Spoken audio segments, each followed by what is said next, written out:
یہ بھی دیکھا کہ ہم سے نشان چھینا گیا، یہ بھی دیکھا کہ ہم سے کاغذات جو ہیں راستوں میں غنڈوں کی طرح لیے گئے، یہ بھی دیکھا گیا کہ ہمیں جو ہے کمپین کے لیے نہیں چھوڑا گیا، لیکن خاموش تماشائی۔ یہ آپ کی مفلوج عدلیہ، یہ آپ کا مفلوج الیکشن کمیشن، اور اس کے علاوہ جو ہے باقی اداروں کا، پولیس ڈپارٹمنٹ کا آپ حال دیکھیں، باقی اداروں کا حال دیکھیں، تو یہ تمام ادارے جو ہیں اقتدار کو بچانے میں لگے ہوئے ہیں، عوام کے تحفظ میں ناکام ہیں۔ جب آپ کی انٹینشنز، آپ کے اداروں کی انٹینشن یہ ہو کہ آپ ایک مقبول اور قبول ترین لیڈر ملک کے سابقہ وزیر اعظم کے ختم کرنے میں، اس کی پارٹی کو ختم کرنے میں لگے ہوئے ہوں، تو پھر ملک میں جو ہے اکانومی بھی تباہ ہوگی، یہاں پر دہشت گرد بھی آئیں گے، یہاں پر امن و امان کی صورتحال بھی بنے گی۔ عرفان کے بعد حمید الرحمان، 1 منٹ عرفان۔ جی جاتے ہیں۔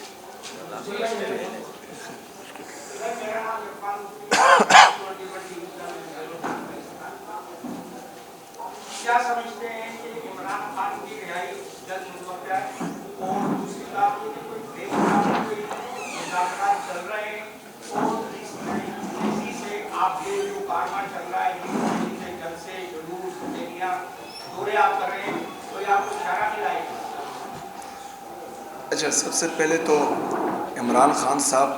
کو ان کی اہلیہ بشرا بی بی کو ناحق جیل میں قید کیا گیا ہے۔ جن لوگوں نے توشہ خانہ سے گاڑیاں لی تھی جو ممنوع ہیں، وہ آج اقتدار میں بیٹھے ہیں۔ جنہوں نے قانونی طریقے سے وہ تحائف لیے ہیں، وہ آج جیل میں ہیں۔ تو یہ تو ہمارے انصاف کا نظام ہے۔ میں یہ سمجھتا ہوں کہ آج اگر عدالتی انصاف کرے تو آدھے گھنٹے میں ہمارا لیڈر، ہمارا قائد جناب عمران خان صاحب جیل سے باہر ہوں گے، لیکن بدقسمتی سے فری ٹرائل نہیں ہو رہا اور عدالتوں کے فیصلوں میں مداخلت ہو رہی ہے، تو اس وجہ سے وہ قید میں۔ دیکھیں، یہ ایک اور بلنڈر ہوگا اگر اس طرح کیا گیا۔ یہ سسٹم پورے پاکستان میں چل رہا ہے، اور فاٹا میں پورے پاکستان سے علیحدہ سسٹم تھا جو FCR کے تحت چلتا تھا، لیکن اگر دوبارہ جو ہے وہاں پر کوئی تجربہ کرنے کی کوشش کی گئی تو حالات اکثر مختلف ہوں گے اور کافی زیادہ نقصان ہوگا۔ جو سسٹم مطلب جو پورے پاکستان میں چل رہا ہے، وہ خیبر پختونخوا کے مرج اضلاع میں بھی ابھی چلنا شروع ہو گیا ہے، لیکن بدقسمتی سے ان کو جو ٹرانزیشن پیریڈ کا وعدہ کیا گیا تھا 10 سال کا، ان کو وہ حقوق نہیں دیے گئے۔ 100 ارب روپے کا سالانہ وعدہ کیا گیا تھا کہ ہم دیں گے، اور یہ 3% تقریباً اس وقت ڈویزیبل پول میں بنتا تھا، لیکن ابھی وہ 3% زیادہ بنتا ہے۔ وہ تقریباً آج کے 300 ارب روپے سے زیادہ بنتا ہے، تب 100 ارب روپے بنتا تھا، لیکن وہ بھی نہیں دیے جا رہے۔ وہ 700 ارب روپے بنتے ہیں، لیکن ابھی تک جو ہے 132 ارب روپے دیے گئے ہیں۔ 568 ارب روپے جو ہیں ابھی بھی وفاق بقایا ہے، اور وہ جو ہے اس میں سیریس بھی نہیں ہے۔ تو جو نظام وہاں پر چل رہا ہے اس کا فیلئر نہیں ہے، فیلئر جو ہمارے حکمران ہیں ان کا ہے کہ وہ جو ہے صرف جس چیز میں ان کی ذات کے لیے فائدہ ہو ان پر تو توجہ دیتے ہیں، باقی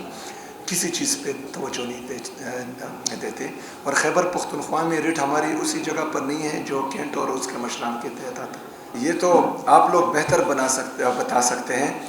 کہ 8 فروری 2024 کو کس کو ووٹ پڑا تھا اور کس کے کھاتے میں نکلا تھا۔ ہمارے خیبر پختونخوا میں تو الحمدللہ لوگ ہمیں تیسری دفعہ ووٹ دے رہے ہیں، اور تمام تر ظلم، جبر، فسطائیت کے باوجود، الیکشن سمبلز چیننے کے باوجود، پارٹی کو ختم کرنے کے باوجود بھی لوگوں نے ہمیں ووٹ بھی دیا اور اس کا تحفظ بھی کیا۔ تو الحمدللہ ہماری تیسری دفعہ حکومت ہے تو وہ لوگ مطمئن ہیں۔ یہاں کے لوگ میرے خیال میں ناراض ہیں، جو سیاسی پارٹی ہے جس کی خاندانی سیاست یہاں چلتی آ رہی۔ میرے خیال میں تو جب بات قومی مفاد کی ہو تو اس میں ضد نہیں ہونی چاہیے، کیونکہ ہر بندے سے اوپر ہے قومی مفاد، اور ہر بندے کو جو ہے وہ قومی مفاد کو مد نظر رکھتے ہوئے تمام فیصلے کرنے چاہیے۔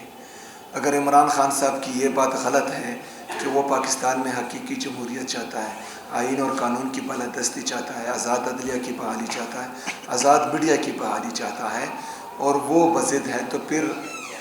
میرے خیال میں اس چیز کے لیے تمام لوگوں کو اس کو ضد نہیں سمجھنا چاہیے. یہ تمام پاکستانیوں کا فرض ہے کہ وہ اس چیز کے لیے تو اس کے لیے محنت کریں, کیونکہ پاکستان حقیقی جمہوریت سے ہی جو ہے وہ مضبوط ہوگا. سب سے پہلے تو میں آپ کو دعوت دیتا ہوں خیبر پختونخوا کی, آپ آئیں. صدر صاحب آپ اپنی ٹیم کے ساتھ آئیں, ہمارے جو صحافی برادری ہیں ان کو لائیں, آپ کو میں خیبر پختونخوا دکھا دوں گا. ہمارے پچھلے سال چونکہ اس دفعہ سیلاب زیادہ آئے تھے, وہ فلڈ جو ہمارے فلیش فلڈس تھے اور کلاؤڈ بسٹ کی وجہ سے, تو اس سال تقریباً 1,50,00,000 کے قریب جو ہیں وہ ٹورسٹ آئے تھے. اس سے پہلے سال جو ہے 2 کروڑ سے زیادہ ٹورسٹ آئے تھے. اگر خیبر پختونخوا اتنا ہی خراب ہے تو ٹورسٹ جو ہیں وہ باقی صوبوں سے آتے ہیں, تو ان کے جو ہے آنے جانے میں جو ہے اتنی نمبرنگ میں فرق نہ آتا. بہرحال جب آپ دیکھیں گے انشاءاللہ تعالیٰ خیبر پختونخوا میں جس طرح لوگ ہمیں تیسری دفعہ ووٹ دے رہے ہیں, تو انشاءاللہ یہاں پر آپ کا مائنڈ چینج ہو کر آپ بھی پی ٹی آئی کو پھر ووٹ دیں گے انشاءاللہ.